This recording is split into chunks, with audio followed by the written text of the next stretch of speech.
कांग्रेस पर हमला करते करते गृह मंत्री जी ने आज जिस तरह से डॉक्टर बाबा साहब अंबेडकर के बारे में बोला है वो निंदनीय है, आपत्तिजनक है। कल से जो राज्यसभा में होम मिनिस्टर ने जो बयान दिया है, हालांकि उनका जो बयान था वो पूरे रूप से वो कांग्रेस पे एक हमला था, लेकिन जिस तरह के शब्दों का प्रयोग उन्होंने किया उससे एक बड़ा आक्रोश जो है हक वंचित समाज में, उनमें गहरी चिंता है। भले ही अमित शाह जी के लिए बाबा साहब अम्बेडकर कोई बहुत मायने ना रखते हो। उन्होंने जो कहा कि आजकल एक फैशन बन गया है कि अम्बेडकर अम्बेडकर अम्बेडकर अम्बेडकर, अगर इतनी बार भगवान का नाम लेते तो स्वर्ग मिल जाता। ये निहायत ही आपत्तिजनक है। इस देश के दलितों के लिए, पिछड़ों के लिए डॉक्टर बाबा साहब अम्बेडकर भगवान का ही दर्जा रखते हैं।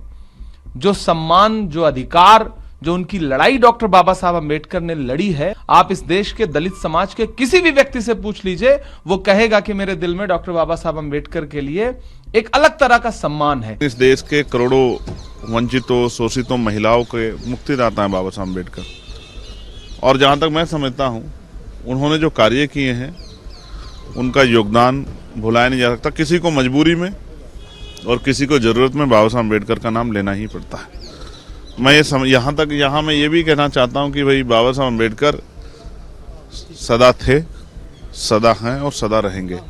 लेकिन अमित शाह जी और प्राइम मिनिस्टर को शायद ये आभास नहीं है कि आज वो अगर गृह मंत्री हैं या प्रधानमंत्री हैं तो वो भगवान की देन नहीं है, बाबा साहब अम्बेडकर के संविधान की देन है। आज वो अगर गृह मंत्री या प्राइम मिनिस्टर हैं तो बाबा साहब के संविधान की वजह से हैं।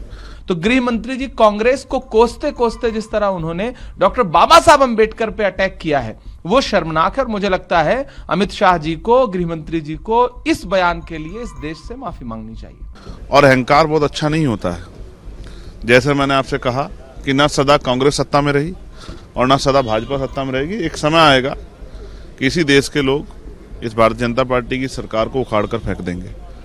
तो मैं स्पष्ट रूप से कहना चाहता हूं कि इस तरह का बयान अम्बेडकरवादी तो किसी भी कीमत पर बर्दाश्त नहीं करेंगे। पूरे देश में अम्बेडकरवादियों में इस बात को लेकर गुस्सा है और मैं स्पष्ट तौर पर कहना चाहता हूं कि ये बयान जो है शर्मनाक है।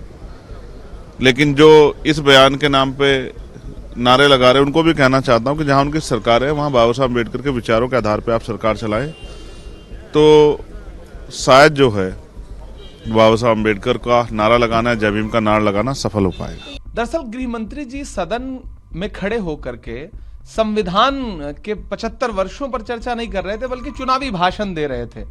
75 वर्षों पर चर्चा करते करते अगर वो ईमानदार होते और एक सच्चे गृह मंत्री की भूमिका में होते तो उन्हें पंडित जवाहरलाल नेहरू की प्रशंसा करनी थी, डॉक्टर बाबा साहब अम्बेडकर की प्रशंसा करनी थी, मौलाना आजाद की प्रशंसा करनी थी, उन्हें महात्मा गांधी को याद करना था।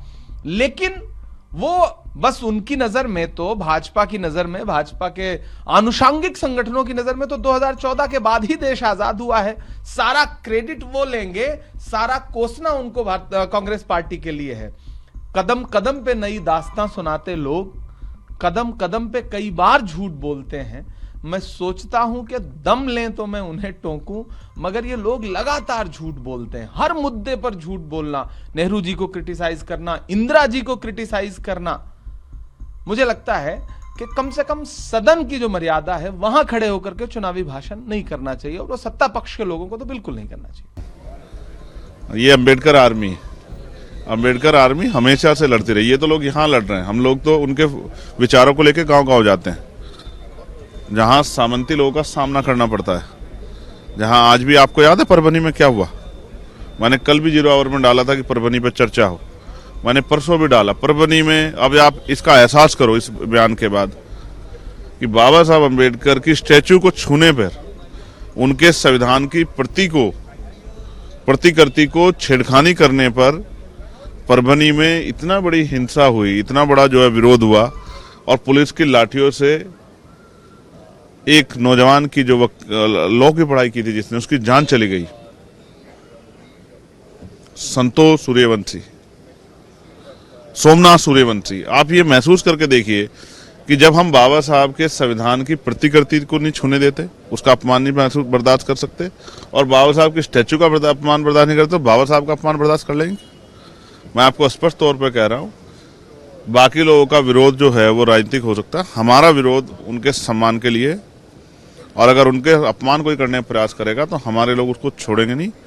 आने वाले समय में संविधान की शक्ति और वोट की शक्ति से अपने ऊपर हुए इस हमले और अपमान का बदला जरूर लेंगे।